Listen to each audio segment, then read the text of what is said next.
Mhm. Okay, so hello everyone. Today we're gonna launch our weekly philosophical talks with Stephen Friedman.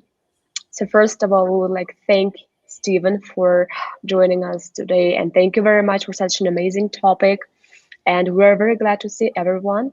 And firstly, of course, we would like to say big thanks to the US General Consulate in Almaty, also American Space Almaty. And thank you very much, Stephen, for today's talk. And I wish you to have great talks. And thank you very much and enjoy it. Thank you very much, Aaliyah. Thank you for the introduction. Yes, again, I would, as I do every week, would like to thank the American Consulate, Tracy, Elmira, Consul General Eric Meyer, Aaliyah, our new moderator, and everybody involved in facilitating these talks. I know that philosophy is not the easiest discipline to absorb. It's not something that is as widely understood or appreciated as it might have been 2,000 years ago, in the time of ancient Greece. That doesn't diminish its power, and power is the theme of tonight's talk. We're going to be dealing with philosophical empowerment, which basically means we're dealing with the aspects of philosophy that makes it possible for us to overcome limitations, overcome senses of indignity or insignificance, to address any aspects of our life or our world that we feel a kind of enshacklement from, a kind of imprisonment from. Philosophy is at the limit of its power, which again is the limit of rigor, and that's going to be a key to philosophical empowerment. Philosophy achieves a degree of freedom from any kind of constraint, stronger than any other human discipline or enterprise. There's a famous line from the Christian New Testament: "The truth shall set you free." Well, if we were discussing religion, we would want to inquire into what truth and free from what exactly. And in the context of a Christian formulation, a Christian representation, we would have specific answers, within that framework. But adopting that to our enterprise, the truth of philosophy is the highest possible truth, in that it's truth at the limit of rigor. And by definition, rigor is just that which is incontestable, right? Incontrovertible, what you cannot possibly be denied. It's a term that I have used a lot, and I will continue to use, partly because in a world, in a culture where philosophy doesn't exactly have the aura, of understanding that it once did. People talk about like one's own philosophy, one's philosophy of life. Well, that's not what philosophy in a technical sense, philosophy as practiced by the great philosophers, Wittgenstein and Hume and Kant and Aristotle had in mind. They were not interested in a point of view, their point of view or anyone else's. They were interested in a universality of expression, a universality of results that applied everywhere, at every moment, to everything. So what we talk about when we're talking about something that applies so universally is something that applies at a high level of generality. It's as if we were looking down at the world from the highest possible platform and seeing everything in perspective. Generality at the highest level is that which applies to everything. Well, philosophy operates only at that level. It turns out that, and some of these ideas, again, like I've said before, might not be fully understandable when I first present them. Some of them might actually require some development, some explication, maybe in a future talk. But it turns out that the highest level of generality is also the limit of rigor. And interestingly, too, when we're talking about that high level of generality, it comes down to something that doesn't leave anything out. So the sciences are also engaged in things that are general. We talk about a science, physics, advancing a model of something. We talk about, like in meteorology and study of the weather, we talk about advancing models of weather systems, weather patterns. Models in the sciences, abstract. They're a sketch, of the world. They leave out the details to encompass the broad patterns and regularities, okay, that science is able to articulate and that helps us survive and predict the future. Philosophy leaves nothing out of its generalities. So it's both the most general and the most specific of all enterprises. When I've and there's a mathematical formulation for that I've mentioned in the past. I'm probably going to refer to it again a little bit later.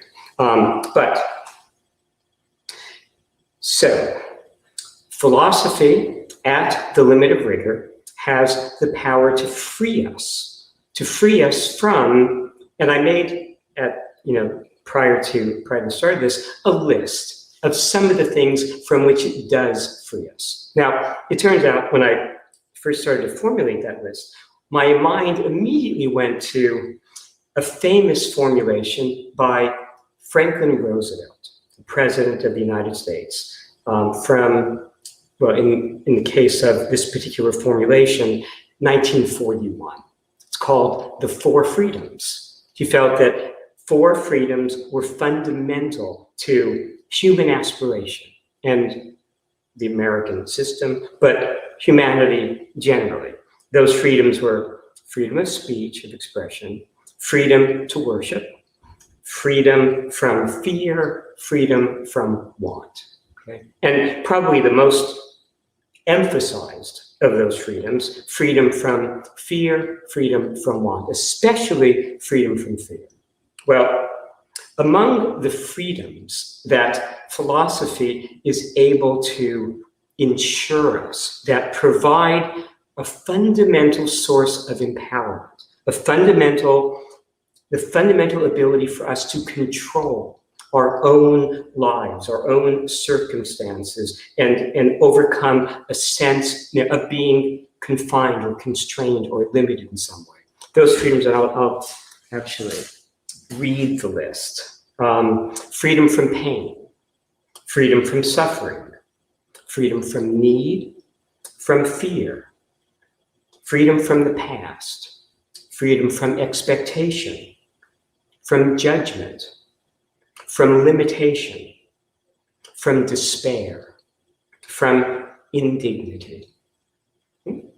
Now, that actually is a partial list, but it's central, to a lot of human concern, a lot of our interests, okay? And it's central to what can give us a sense of capacity, a sense of, again, empowerment, where we are not constrained by, a sense of the past and what has limited us in the past, or a sense of our own fears or phobias or paralyzing types of pain. Okay, so and it will turn out to, let me sketch this out at the same time, that philosophy divides the world into two fundamental categories. I call them spaces. There is philosophy proper, that is everything that's incontestable, the limit of rigor. Propositions like the past cannot guarantee the future decides the past. Propositions ultimately that depend upon our understanding of the nature of the terms involved, okay? The nature of the concept of the past, the concept of the future, that makes those statements incontrovertible from where we stand. The other, and I the term that I use for that, and it's the one technical term I have introduced in these talks, is epistemic. Epistemic is related to epistemology. Epistemology relates to knowledge. But epistemology is the study of knowledge. Epistemic is what we can know, but incontrovertibly, incontestably. So it's philosophy proper, okay? And an epistemic space is the space of reality that surrounds us. It's the characteristics of that space, it turns out, that provides us the most decisive of the freedoms that I've just been specifying, and provides the greatest sense of empowerment, okay? The other space is the space of common sense, the space of language, the space in which things are clustered together to form objects, the objective space around us, the space of science, technology, society, political life, where we group things together. It's a space that is defined by convergence, clusterings of things, concepts cluster things together based upon similarities. Within epistemic space, no two things are similar. It is a divergent space. And I gave the basic mathematical relationship governing epistemic space. In the past, A is not equal to A. No two things are equal under any circumstances. Everything is distinct. It is a space defined by difference. And remember, I've stressed that line from Shakespeare's King Lear, "I'll teach you differences." The line that the great philosopher Wittgenstein was considering using as the introductory quotation in his great work, The Philosophical Investigations, but didn't, maybe because, well, it's a little bit harsh. Also, maybe his thought didn't quite yet embrace it as the essence of philosophy, I'm not sure. But heuristic space is a space whose governing relationship is A equals A, where things can be similar or can be equal. And within that space, the governing principle is convergence. You bring things together. That becomes the space of problem solving.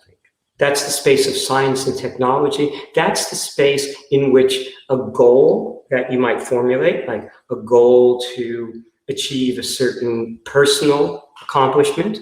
It could be a societal goal. It could be something like ending COVID. It could be something like,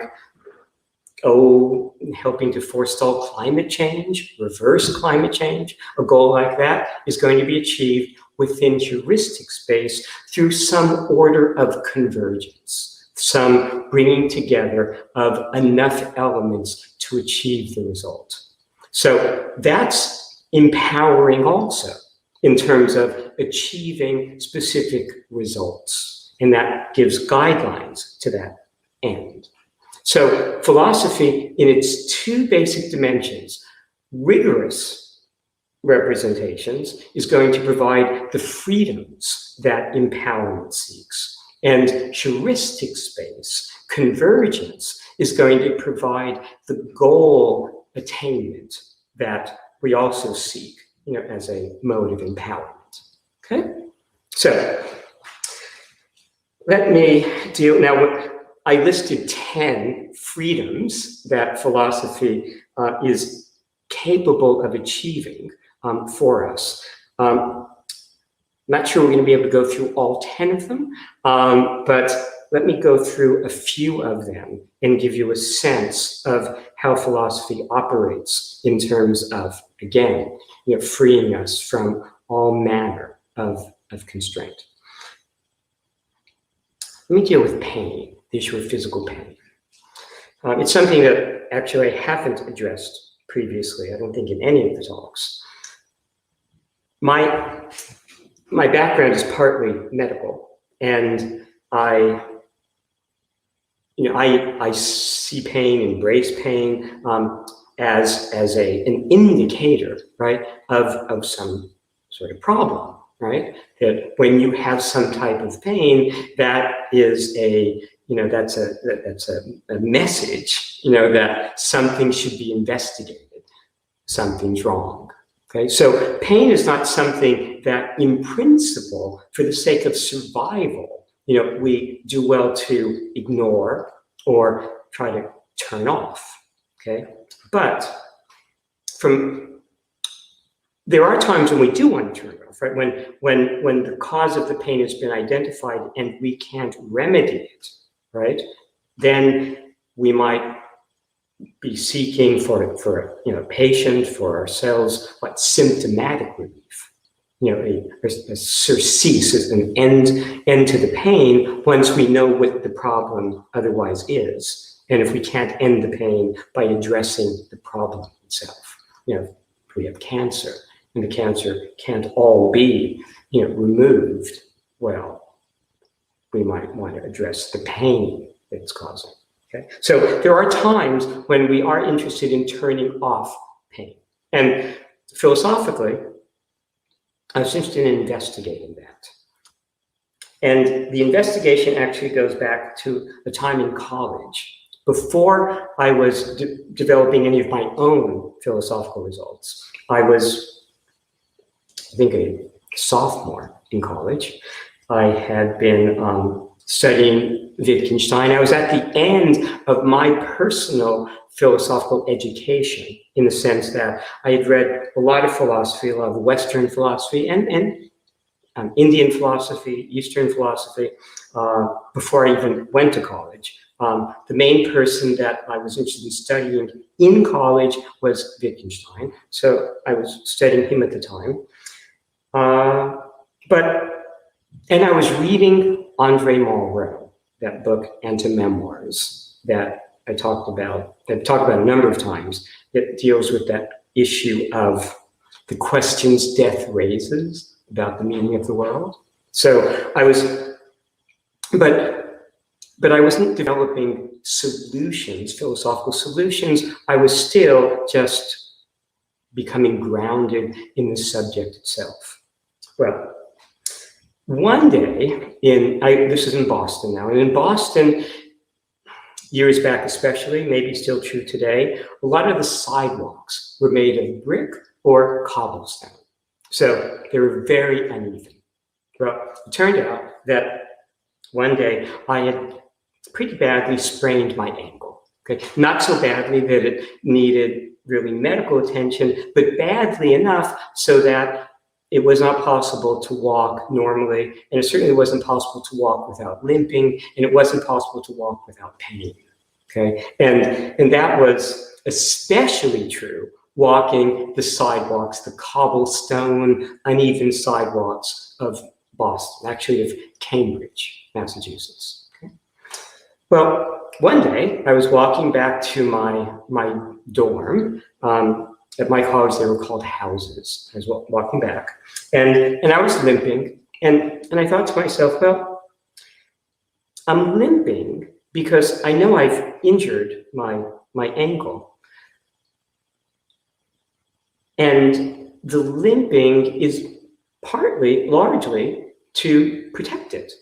It's in pain, it's injured. If I were to walk normally, I'm saying to myself, I'm likely to injure it even more. So the pain is protective, and it's encouraging me to favor the ankle, to protect it, okay?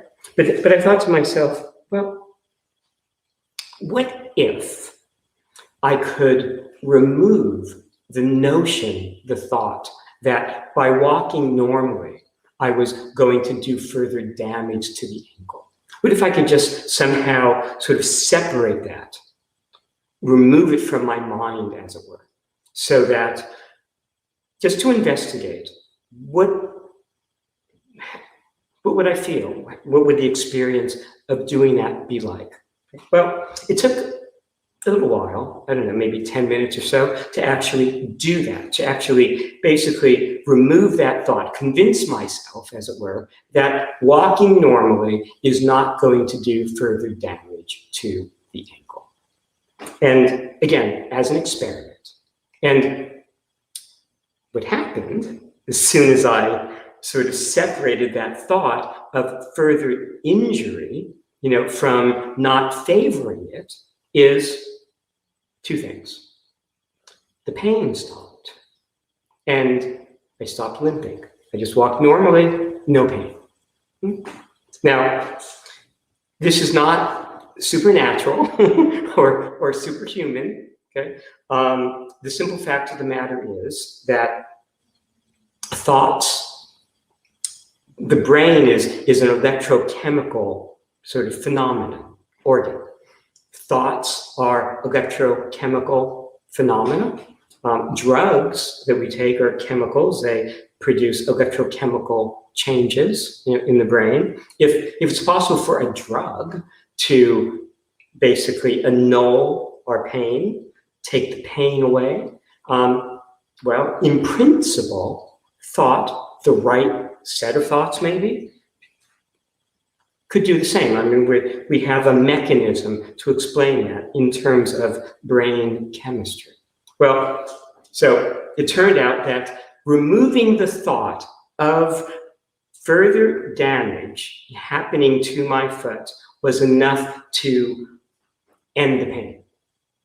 Now, I investigated that a little bit more. Again, this is before I actually began to do philosophy, seriously on my own. And I found, consistently that our experience of pain, physical pain I'm talking about now, not psychological, pure physical pain, was partly conditioned, or maybe entirely conditioned, by our sense of what we're experiencing, what its significance is. In other words, there's a fabric of ideas that the pain is experienced within. And modifying that fabric, even just willfully, was able, I found, on repeated occasions, to turn off the pain. Okay? Well, I sort of filed that aside as something that was of significance, but it wasn't clear, exactly how that was going to enter into, a whole developed philosophical perspective. In any case, flash forward a number of years. I've now been developing my own philosophical work. I've been doing my writing. I was also doing art, like the art that you see behind me, those poles, they're clear acrylic rods that are painted on rivers. Well, this is about 20 years ago now. I was working on one of those poles in my garage, where I used to live. I was constructing a base for it. And the base was, the main component of the base was a square piece of steel, about 30 centimeters or so on a side, and about maybe 3 centimeters or so thick.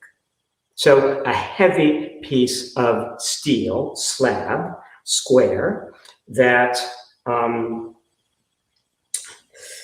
had very sharp edges and extremely sharp corners. I was actually in the process of sanding it down, but had just begun that process. So that slab was very heavy. It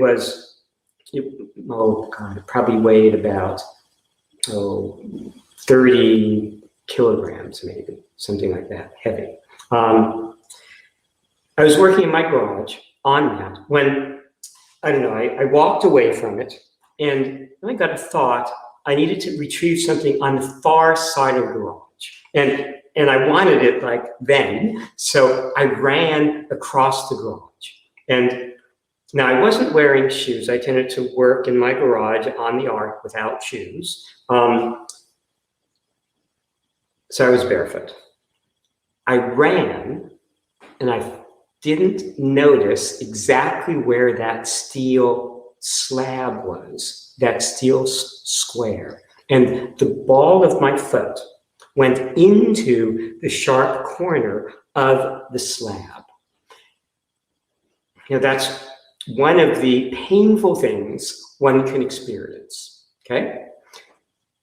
It was so painful that I thought to myself immediately, this is an opportunity to test what I was experimenting with years ago, but now it's in the context of my current philosophical work, to see, is the philosophy that I've been articulating with you strong enough to turn off that pain? Is it strong enough to kind of manipulate whatever the conceptual framework within that pain, within which that pain was being experienced? Could it affect it in such a way that, like a switch, the pain would stop? Well, yes, in fact. Now, at that time, I was probably, I don't remember the detail of exactly what I did. At this point, when it's a matter of addressing something like physical pain like that, what I will say to myself is just the philosophy. That's all I need. I mean, but at that point, some years back, I would usually run an aphorism through my mind.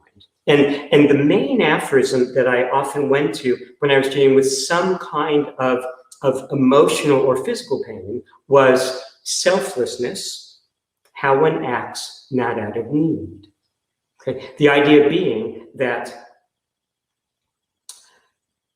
now, and it turns out that particular sort of statement, that aphorism, I found successful not just in addressing physical pain, but also like phobias. The first time I actually experimented with that, I was experiencing acrophobia. I ran selflessness, how one acts not out of need, through my mind, and the pain, the fear just went away.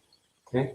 Now, the reason for that is that we, again, have a sense of what our needs are as human beings, and we protect ourselves in the face of threats or things that might remove our ability to satisfy those fundamental needs. Well, those are presumptions. Those are things that we can't rigorously know. And again, before I continue, just go back to that sense of rigor. Among the things that we cannot rigorously know are things like that we will die, right? We can't rigorously know that. Even if everyone else that has ever lived, has died, we don't know, because of whatever distinguishes us from them, that fate will be ours as well. Okay? So the same thing applies. Do we need oxygen? Always. 5 minutes from now? Again, we can't rigorously assert that. So what basic philosophical analysis is doing is undermining the claims we make, about the world, about our needs, about how, walking without limping, if we've injured ourselves, is going to do further damage. It undermines the claims that we make that are not incontestable claims. And the majority of the claims we make about the world are not incontestable. They're based upon just our assumption, our presumption that things will continue as they have, more or less, which is how we survive, right? And we continue to avoid hot ovens because we don't want to get burned. But again, we distinguish between what helps us survive in different situations, what helps us avoid losing an ankle, damaging it to the point where it might need surgery to be repaired, that type of survival value versus what saves us, versus what has the ability to completely end the pain or end the fear right here, right now. And what has that level of power is the incontestable philosophical rigor. So what I'm suggesting is that a lot of our sense of limitation, a lot of our sense of frustration, relates to things that we are assuming or presuming or imagining or claiming to be true that are not rigorously establishable. And again, we're making that distinction between the epistemic, the rigorous, and the heuristic. Now, in terms of this distinction,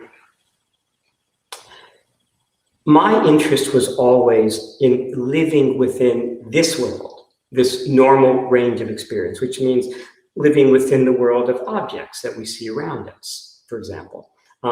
So having normal human experiences and only embracing the philosophy, turning it on when the need became extreme, okay? So when I lost my father, the need became extreme.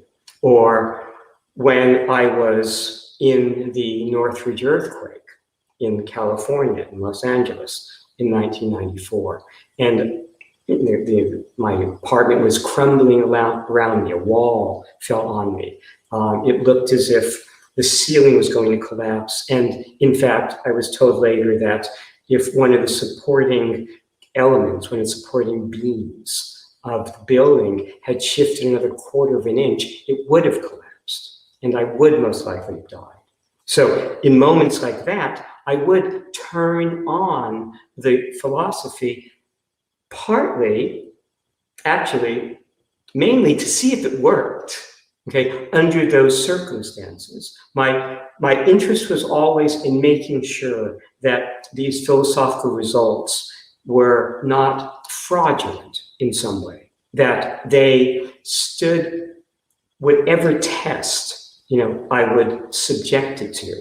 And my feeling was that if I tested it in some way and it didn't work immediately, if I was in some kind of physical pain and I ran an aphorism or turned the philosophy on, as it were, and it didn't stop the pain, that would have been it for the philosophy. I would have stopped promulgating it, stopped trying. I would not be here talking about it, is the point. So part of the empowering aspects of the philosophical work that I've been describing to you has been evaluated. It's been tested, at least in my case. And there is that saying from medicine, physician, heal thyself. Well, for me, I am not going to be comfortable talking about results that I am not sure work, at least for me. Now, we know that central to rigor, central to philosophy is difference, right? That any two things are approximately the same for some purpose, but rigorously different. So whatever works for me does not rigorously have to work for anybody else. But the only person that I can sort of attest to the results in relation to is myself. Now, clearly there have been other individuals that have been exposed to this and find that it does have power for them also, and that's great. And that's obviously what I would like. That's why I'm sharing this, with the hope that it does have that kind of power, that it can help people in those ways. But rigorously, I can't guarantee it, right?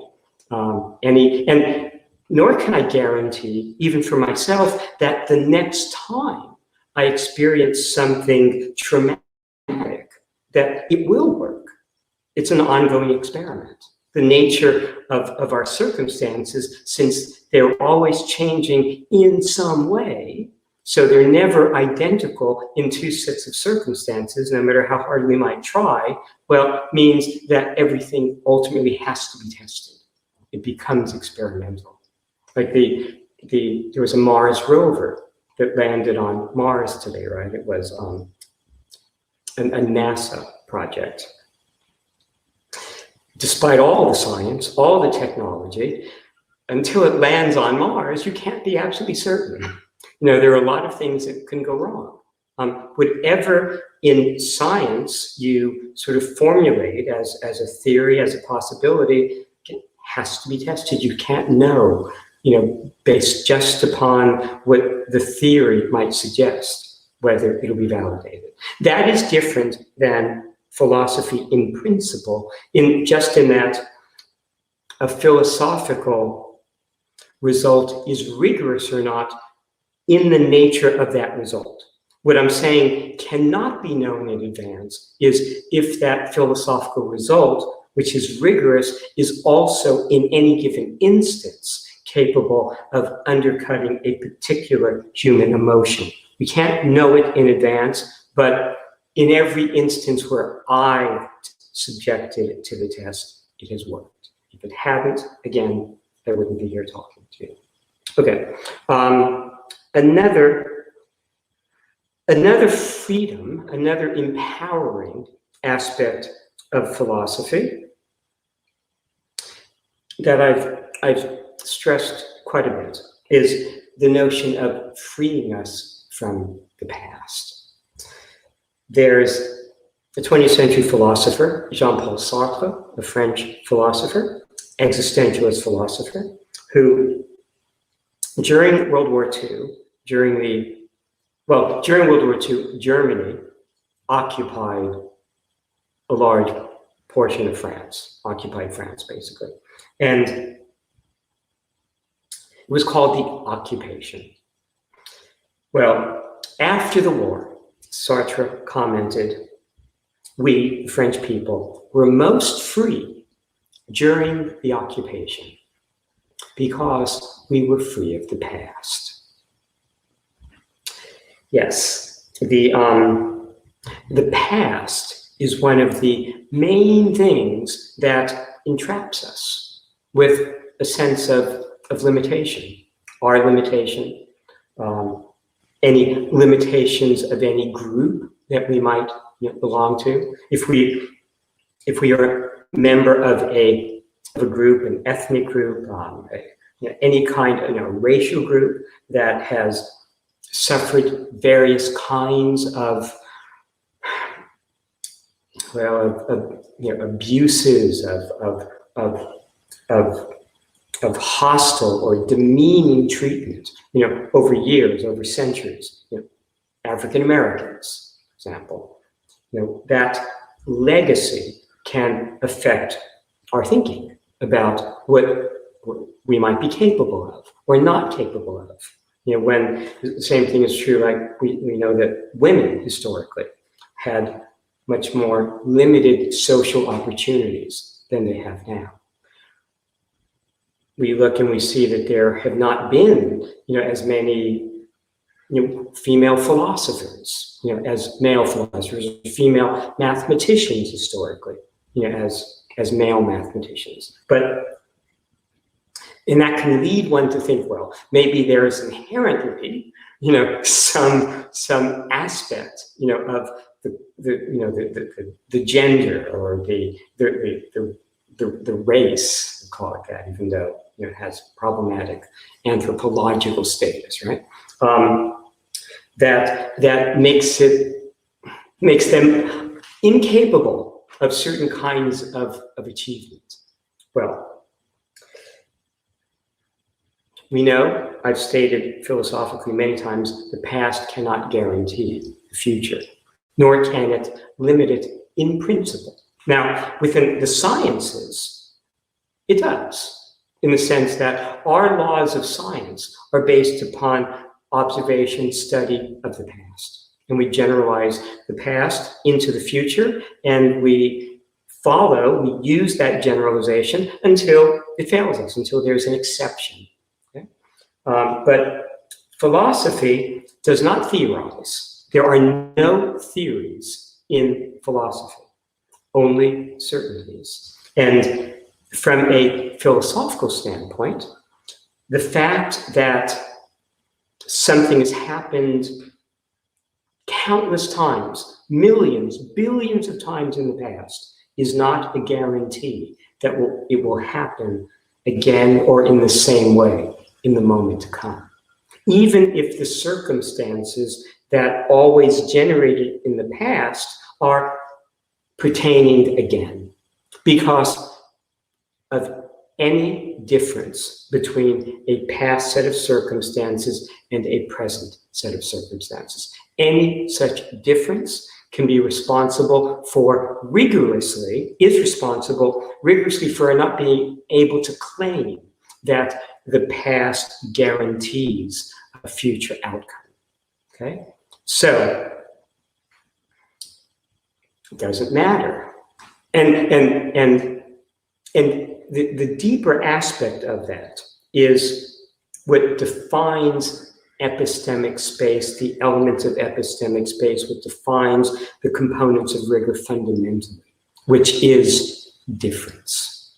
So any difference between your circumstance, between you, simply the fact that you exist where you are, and anything else that has ever existed previously means that rigorously what has applied to something in the past does not rigorously apply to you.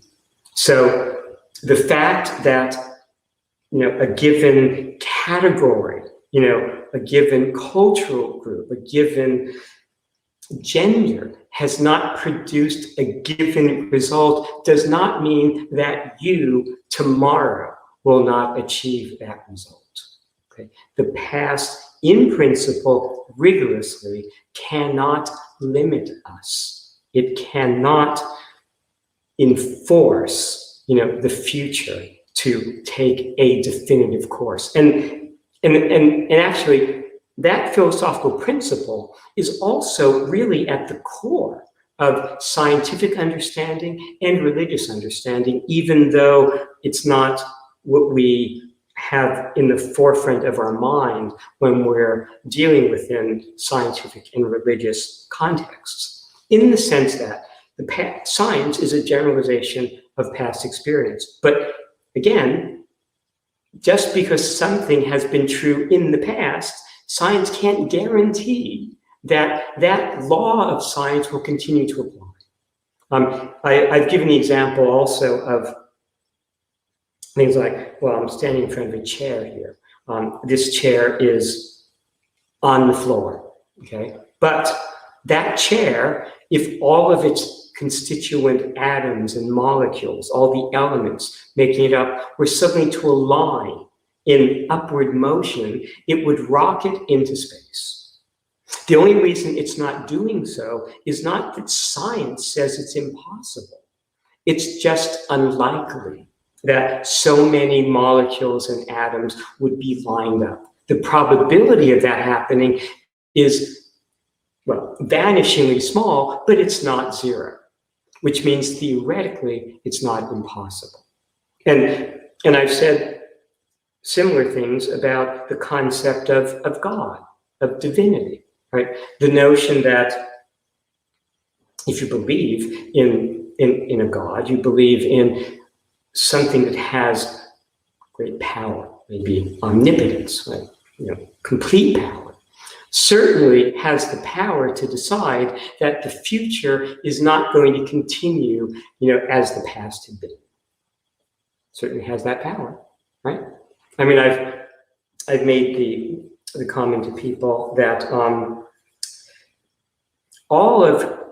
and this is not something that I am sort of introducing. St. Augustine, that great Christian theologian, maybe the greatest of all Christian theologians, wrote, of God, we can say nothing. And in fact, all of our beliefs about God God sort of are limiting in a way and are presumptions against God. Even the Bible, for example, even a word of God, that we take as the word of God, for all we know as human beings, might have been the word of God up until some point in time when God, for reasons of his or her or its own, decided that word of God is no longer the word of God, and for reasons of his or her or its own, decides not to tell us. It's possible too, right? Philosophy doesn't deal with possibility. Philosophy deals with incontestability, absolute certainty. Now, we exist, and this is again a characteristic of epistemic space, we exist in difference from everything else. So not only is difference the fundamental feature, of epistemic space, of rigor, that again, two things are approximately the same, but rigorously different. But if we were not different in some way from something else, we would be that other thing. We would merge with it, as it were. Okay? So we exist fundamentally in difference from the world around us. We also cannot leave the world to view it from the outside. That's fundamental to philosophical understanding. That is the basic viewpoint principle of existentialism. Cannot leave the world to view it. I find that existentialists in general tend not to articulate that as the basic principle, but I think that's just because they haven't, in some cases, I know from personal experience, haven't thought it through well enough, honestly. But that's what it amounts to. Well, and I've mentioned in the past that Einstein and Heisenberg were actually doing the physics of existentialism, even though neither one would have conceptualized their work, described their work in that way. But Einstein's relativity theory is describing the world as if, well, one of the basic postulates of relativity theory is that it is impossible to do an experiment to decide that you are at rest versus in motion, okay, in this universe. Well, what Einstein's, in order to know that you're in motion, you would have to be able to see the world from the outside and see yourself moving relative to the solar system, the sun, whatever, the cosmos, okay? Can't do that. So the upshot of Einstein's work is that wherever you are is, in fact, the still, the motionless, and motionless center of existence. Now, it's the center of existence, not for reasons of Einstein's work. It's the center of existence because since we can't remove ourselves from the world, wherever we are can be the universe, like all the elements of existence can be mapped to where we are. We can think of it as the universe is a convergent space, like I've said heuristically, and it all converges to each individual point, whatever that point happens to be. Now, going into a little physics just briefly, turns out we've probably heard of the Big Bang, right? That's the main theory of the origin, of the universe as we know it. Question, where did the Big Bang occur? Answer, everywhere. Again, because we can't leave the world, see it from the outside. So wherever you are is the point of origin of existence. That's the nature of modern physics.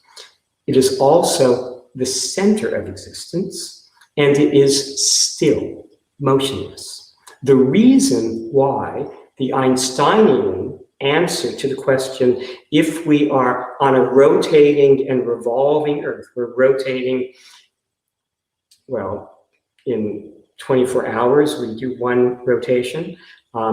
That's about, well, it's 1,000 miles an hour. In kilometers, that's like, 1,600 kilometers per hour. Why don't we feel it? The answer historically has been, we don't feel it because of the principle of inertia. That was something articulated by Galileo and Descartes and Newton. The idea that if we're in motion, at least originally the formulation was straight line motion, constant motion, constant speed without a change in direction, that kind of motion. Well, that was equivalent to being at rest, that we wouldn't feel that motion. It's not really an explanation. It's simply saying that if we're, if we're in a state of uniform motion, we don't feel that we're in a state of uniform motion. The real explanation for why we don't feel that we are moving, and again, we're not moving in straight line motion, we're rotating, is we're not moving at all. No point is in motion when you are at that point, okay? Or it doesn't have to be claimed to be. So that's Einstein. So when you've seen maps of, the solar system, of the galaxy, the Milky Way galaxy, where the sun is off to one side, and that's where the Earth is, and it's supposed to represent the insignificance of humanity, in the cosmos. Or you see, you'll read, maybe you'll see a star map or something, you read about hundreds of billions of galaxies with hundreds of billions of stars, and we're one of, and we're off center, and we're traveling around an ordinary sun, an ordinary star, nothing that exceptional. Well, that's a false picture. That is the picture that pertained from basically the time of Copernicus, really Newton, up until the time of Einstein. But that view ended with Einstein. From the Einstein perspective, which is the philosophic perspective, which is the existential perspective, we are the center of things, each and every one of us. So in terms of our fundamental place in the world, what is that place for each and every one of us? The center of everything. Okay? So there's a sense of empowerment clearly associated with that perspective. The other issue that relates to that, this notion of each of us existing in difference from everything else, that it's our difference that defines us. And if that sounds a little bit, not in the direction of most people's thinking, or cultural thinking, where we tend to look for unity or unification, well, I'm reminded of, I think it was an interview or a speech that the actress Meryl Streep, one of the most accomplished of all actors, one of the most decorated, received, most honored, right? When she first was pursuing a career, casting directors were critical of certain features. I think her nose in particular, people raised objections to. And rather than have surgery or, rather than find a different career path, she embraced it. And in this talk she gave, she said, it's the differences that distinguish you, right? Distinguish, it relates to recognizing differences. It's a little bit related to the concept from the I Ching. that if you want to be secure, like economically, financially, in your circumstances, make yourself indispensable. And you make yourself indispensable by amplifying what is unique, distinctive about yourself. So the point of, though, existing in difference from everything else and being characterized by difference is that each one of us is irreplaceable within existence per se, not within a heuristic space. Now, remember, in a heuristic space, things are approximately the same. Within a heuristic space, you might have several dozen factory workers or office workers doing similar tasks. You'll have in the military people wearing uniforms. Wherever you have people wearing uniforms, the uniform signifies they're doing similar jobs, similar roles. And so in principle, one can be replaced with someone else with comparable training and skills. That's the nature of heuristic space, societal space, right? Where things are approximately the same. That's the space in which our sense of dignity can be eroded or diminished. Because within existential space, within epistemic space, within the true circumstances of what makes it possible to exist at all, difference is what matters. And so irreplaceability is the governing principle of that. And that establishes our fundamental and unassailable dignity that no one, nothing can take our place. Okay?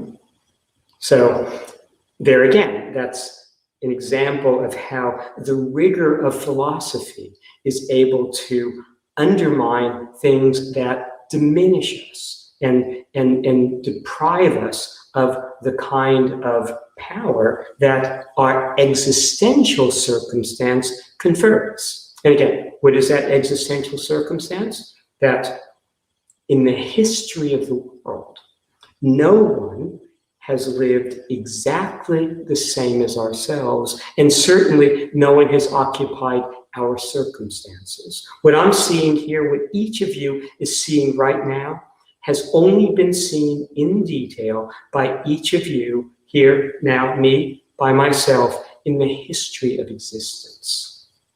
Okay? So it's that uniqueness of circumstance that makes it possible for us to really encounter any sort of task or goal with the sense that whatever failures others have encountered need not be our failures because of whatever distinguishes us from others. So that's, again, a fundamental empowerment. The notion of distinction, of difference. Where others have failed, we need not, because of anything that distinguishes us from anyone else, anywhere else who has ever lived. Okay? That's, again, the nature of the rigor of our circumstances, of circumstance generally.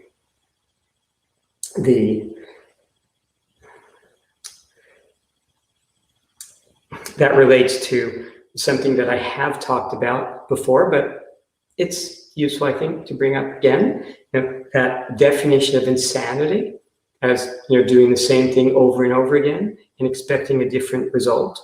Well, that principle only applies to heuristic space, which means it doesn't apply to the world, the real existential realm in which we exist. It doesn't apply to true existence. It applies to an oversimplification of existence. It applies not to the world in detail, but to a sketch, where again, two things are approximately the same, but rigorously different. And it's the difference that matters. It's the difference that is decisive for philosophy and for our circumstances broadly. So that doing the same thing over and over again is an impossibility. I mean, we can approximately do the same thing over and over again, but to think, A, that we can, and B, that even if we did do the same thing over and over again, we wouldn't be able to achieve a different result, that, I don't want to call it insanity, but it is the source of much of our suffering in different directions, it turns out. That illusion. The simple fact of the matter is, we customarily do things repeatedly and expect a different result, right? We might read a text repeatedly. We might lift weights repeatedly. Anything that we do repeatedly will, in fact, at some level, give us a different result if we look closely enough and carefully enough. There are many examples, many parables in stories of people doing something repeatedly, receiving rejection after rejection until finally there's success. Now, are they doing exactly the same thing? Well, no, you can't do exactly the same thing. Are they doing approximately the same thing? Yeah, it depends upon the nature, the nature of the approximation that we're making. Purpose. But one of the famous examples that I, again, have referred to in the past is that number 242, right? Considered one of the most famous numbers associated with Silicon Valley. It was the number of venture capitalists that Howard Schultz, the founder and expander of Starbucks, received from venture. The number of rejections that Howard Schultz received from venture capitalists before number 243 said yes to funding the expansion of Starbucks. Now, again, was he doing the same thing? Doesn't matter. It's impossible anyway. So, though, one thing to keep in mind when you are doing something repeatedly is they're just doing exactly the same thing, even if we could, can give a different result. I use an example of the battering ram, right? You kind of apply a battering ram to a wall, and at some point, you'll break through the wall. You're doing the same thing, but the point is that each time you do it, it's in a different context. So it's not functionally the same, okay? But I had a business advisor once who said that if you're, interviewing, let's say, for some job, if you're applying to colleges, whatever it is you might be seeking, if you're doing auditions, for different roles or something, whatever it is, he said, first, don't go to the most important interview first. Try to put that off. Maybe go last. And learn from each of the preliminary interviews. Always try to learn from the experience. But again, you will be learning even if you're not making it into a conscious or a self-conscious process. Every time you do so. Now the Australian Open tennis tournament is concluding soon. We see there examples of people that are constantly progressing, in their skills, in their ability. Repetition, is a key, to mastery. That brings up something else. The question of going into some activity, whether it's tennis, whatever the activity might be, whether we feel or should feel sufficient confidence, a sufficient sense of empowerment to undertake the task, no matter what, let's say. And there's an example that comes to mind about this. Some years back, I had a student. I do a lot of like tutoring, like one-on-one teaching. It's how I'm able to master a lot of different subjects by one-on-one teaching. I had a student who was always imitating me. I wasn't, at that time, I didn't embrace that concept. If I was doing, I don't know, some math, suddenly he would be interested in math. If I was doing art, he would turn to art. If I was writing poetry, he would start writing poetry. And I don't know, my attitude, I guess, was I wasn't sure he was doing things that he necessarily had particular skill or ability at. He was just doing it because I was doing it. And I mentioned this to his brother one time. I said, well, you know, I was doing this, I was doing that. Now I'm doing art, and he's doing art. And I said, and he says to me, okay, but you don't know. Maybe he'll turn into Michelangelo. You don't know. I used to think one could know. I used to think that one could, and the school systems think that we can assess people's potential based upon what they've done up to a certain point in time, okay, in a given direction. But, you know, we have examples that shows the opposite, right? And the most famous example at this point is Van Gogh. I use him a lot. When he was 27, he turned to art, to drawing, and he demonstrated no ability. If you saw his early drawings, and you can find them, they are awkward. They are the kind of drawings that would have gotten him rejected from most serious drawing classes. Van Gogh persevered. He worked as hard as anyone has. And in his 10-year career, he emerged as the most popular great painter in history, starting from a position of no obvious ability in art. So there's something to keep in mind in terms of ultimately what influence we should allow the past to have on our circumstances and on the realization of our dreams. And what should those dreams be? I like to recommend the Hindu proverb. It's actually an admonition. You become what you admire. Deeply, truly admire. That's the direction to go. And if you don't have, if people I find don't have like clear admirations, or if they haven't thought about them sufficiently, then they often go in the direction of society's admirations. I've had lots of students over the years that went into medicine or went into law because that's what society admired. But in terms of fundamental fulfillment, one's deepest personal admirations are the path that will provide the deepest satisfaction. I mean, it's why ultimately I returned to philosophy. I was in molecular biology and art, and I still do those activities to some degree, but I'm focused on philosophy because from the youngest age, that was my deepest admiration.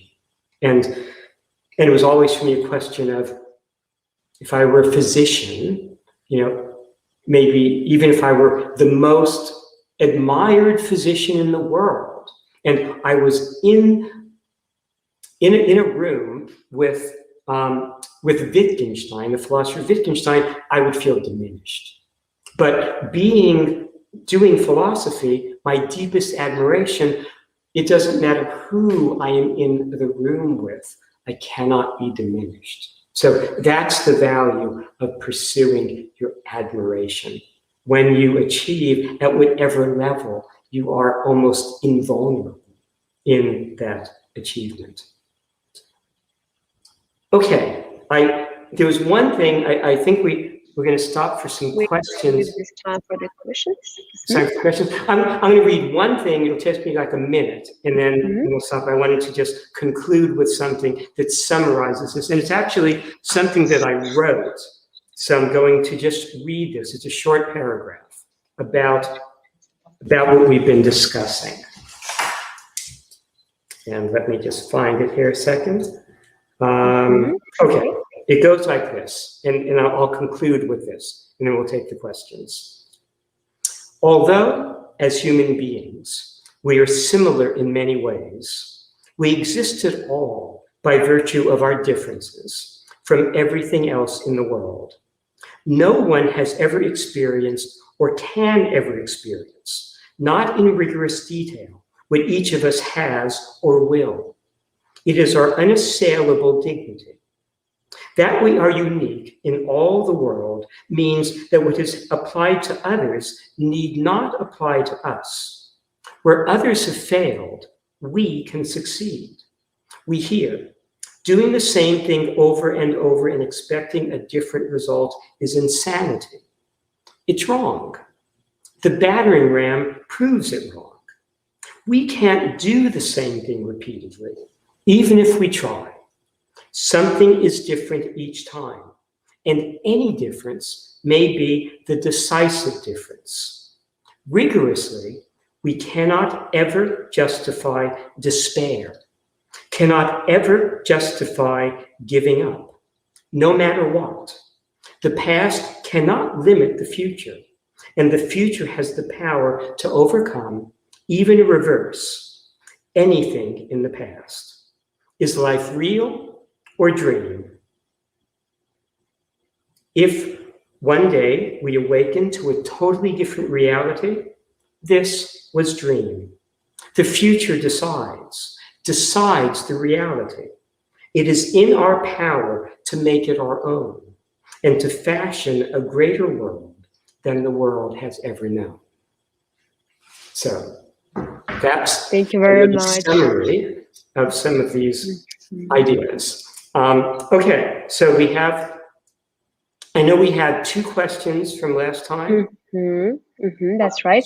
And also from this session, we have got really great comments. So we have 2 thumbs up in here that people gave us from Facebook. Thank you very much for your feedback. As well, we have got some reactions from the audience as well. So people keep saying, wow, hello, saying hi to you, as well as, clapping and giving their great emotions for your speech. I really appreciate all of these comments. Thank you so much, everyone. And so far from this session, we have got 4 questions. Okay. Let me first answer the questions that were left over from last time. Okay. I think the first one was how to define life. Now, I had talked about the question of what is life, and in the title was a libretto. Again, one could have an entire talk about the definition of life. I'm not going to elaborate to that degree. Keep in mind, we talked a little bit about the nature of language last time, and I emphasized that concepts do not have sharp boundaries. And definitions don't exactly always play the role that we imagine they do, in the sense that we don't learn a word when we're a child or an infant acquiring our native language by definition, right? We learn it by being shown things. There's a famous instance from a Supreme Court decision in the United States. I think it was about 50 years ago. It was a case on obscenity, right? On material that was considered potentially obscene. And so a violation of the First Amendment to whether making obscene material or broadcasting obscene material was protected from the First Amendment. And there was discussion as to the definition of obscenity. And the Supreme Court Justice, Stuart Potter, I think was his name, responded famously, commented famously, "I can't define obscenity, but I know it when I see it." Now that's actually how concepts in general work, and that definitions can become valuable to us in very specific situations, like if we are maybe designing a game. We can establish, exactly how, if we're creating chess for the first time, we can stipulate, define what a knight is and how that knight will move, okay? But that's something that we're doing, in a very specific arena, of language and of activity. But a reasonable definition, of life is,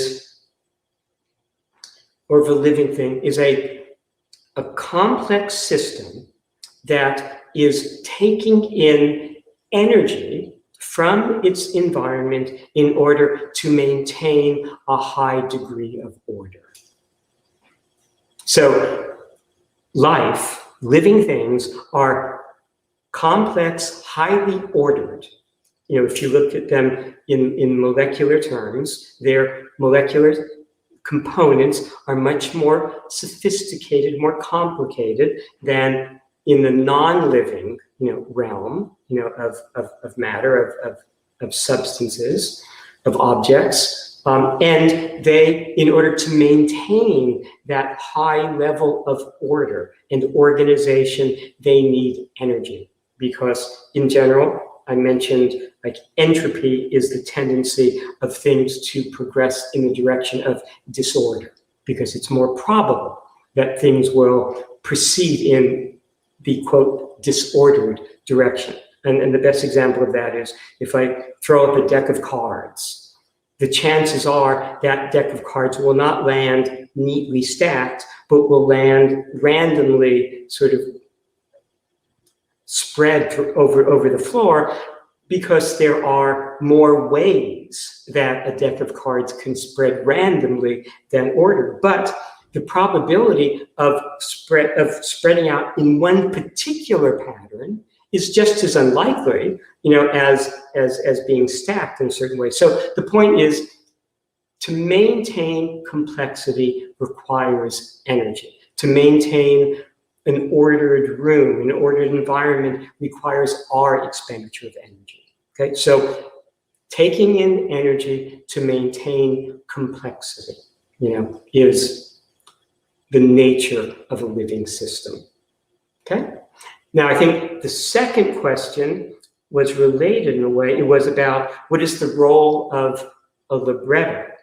I last time had brought up libretto as part of a quotation from Andre Malraux's Anti-Memoirs. And for those of you who weren't here last week, I'll give you, it's a sentence. It's a long sentence, but a sentence. It goes, in the multifarious forms of that which drives us on, in all that I have seen of man's struggle against humiliation, and even in that sweetness which one can scarcely believe exists on this earth, life, like the gods of vanished religions, appears to me at times as if it were the libretto for some unknown music. That was where libretto came in. And I think I mentioned a libretto is the text, the words. So the words, the story, the action, of an opera. Okay. So what Malraux was suggesting is that our lives, our actions, our words are, like the actions of characters in an opera, but we're not hearing the music, but the music is there. And you've heard about the concept of celestial music, or the music of the spheres, the idea that that just as music has harmonies and high order, the heavens are ordered, and they can be understood in relation to music, aspects of music. The Pythagoreans, that ancient group of philosophers and mathematicians, were interested in that concept, that notion. So and the music of the opera is often considered to be the most important component, the really redeeming or transfiguring component, the most elevating aspect of the opera itself. Mozart, arguably, many people feel this is the greatest of all opera composers, said that he did not write his own librettos. He worked with different libretticists. And at some point, he told one of them, just get me the libretto. My music will elevate it. My music will make it into a work of high art. So it's just Malraux's way of saying that although this world can seem, difficult, challenging, problematic, ugly, fundamentally unsatisfactory in different ways. And certainly that's the attitude that has inspired, the great religious traditions. Buddha, Siddhartha Gautama, was inspired to seek the insights that became Buddhism because of his experience of disease, old age, and death. So it's a way of saying that there's maybe an aspect of the world that we're not aware of that elevates and justifies the actions, the libretto of our lives. Okay? Okay, so I think those were the 2 questions from last time that were left over. Mm-hmm. Thank you very much for such amazing answers. Also from this session, we have got 4 main questions. Okay. So we can answer on one of them, and then the 3 can be answered in the next session. Okay. Okay. So one of those questions is, what should be the goal of humanity? Okay. First of all, philosophically, I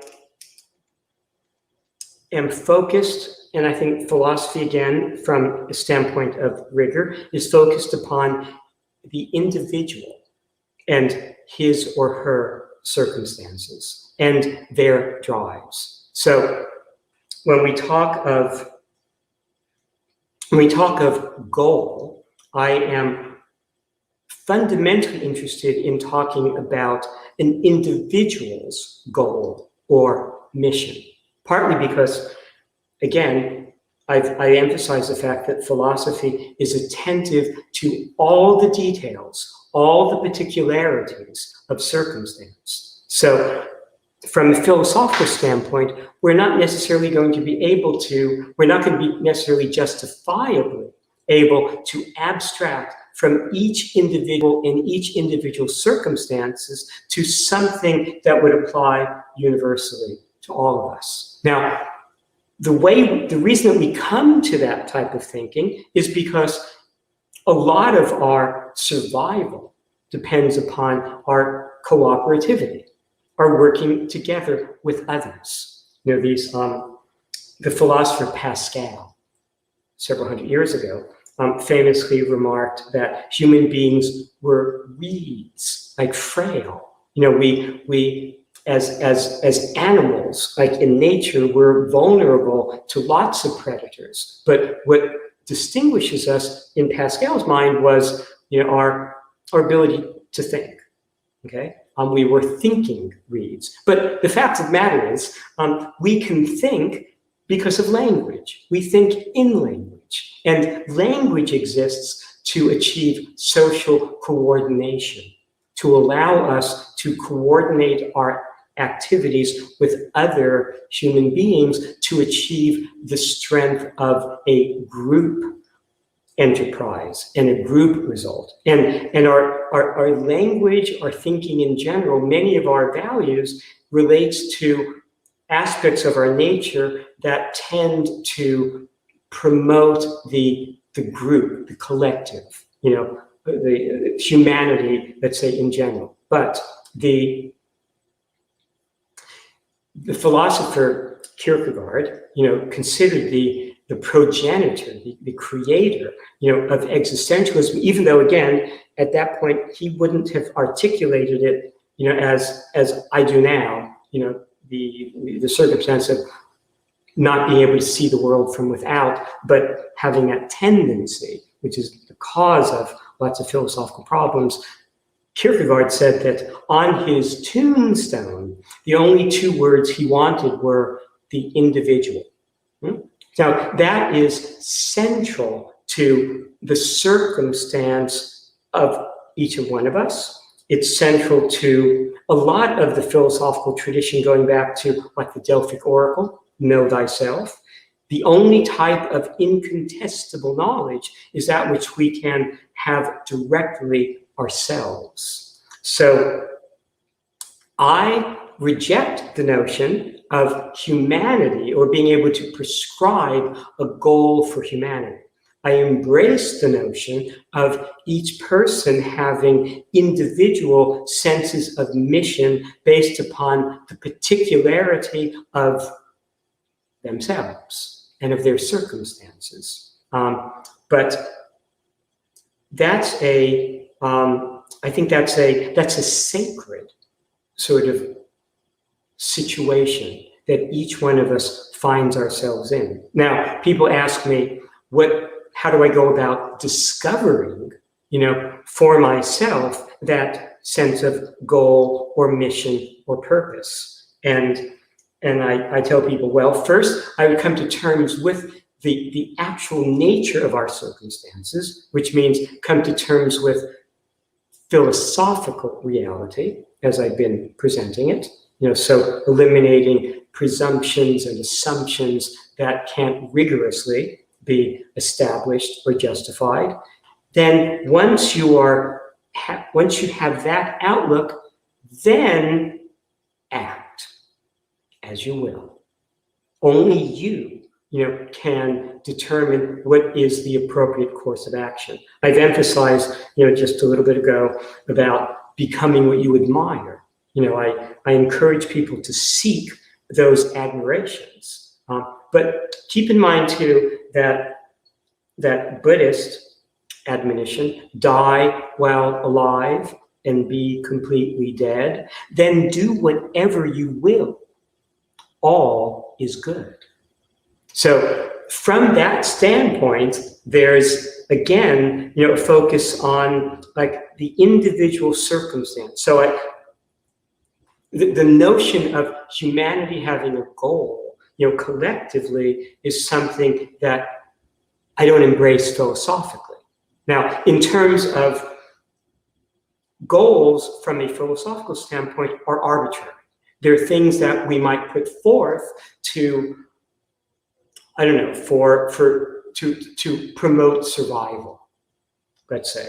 Now, keep in mind, survival is not a fundamental philosophical value in the sense that philosophy begins, really Western philosophy anyway, begins with that statement by Socrates after having been condemned to death by the Athenian court for teachings that challenged the gods and corrupted the youth of Athens. When he was saying goodbye to his friends, the words that end Plato's Apology, Plato's first work, are, and so we go our separate ways, you to live and I to die, and which is better, only God knows. So even when it comes to survival, philosophy begins by recognizing that represents an arbitrary value and an arbitrary goal.